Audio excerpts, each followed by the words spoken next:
అల్లం బర్ఫీ తయారు చేయడం ఎలాలో మీకు చెప్పబోతు. ముందుగా దానికి కావాల్సిన పదార్థాలు అల్లం, పంచదార. అల్లం ముక్కలను చిన్న చిన్నగా కట్ చేసుకొని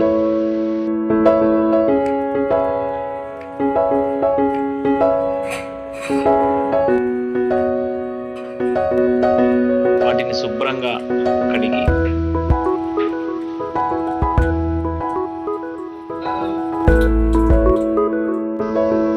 మిక్సీ జార్లోకి ఆ అల్లం ముక్కలను వేసుకోవాలి.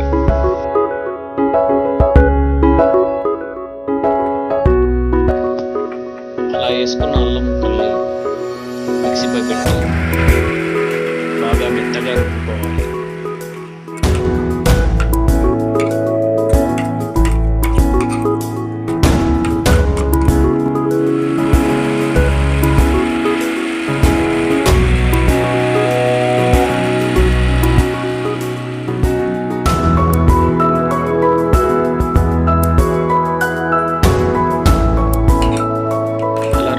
అల్లం మిశ్రమాన్ని ఒక బౌల్లోకి తీసుకోండి.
చివరిగా కారంగా తీయగా ఉండే అల్లం బర్ఫీ రెడీ.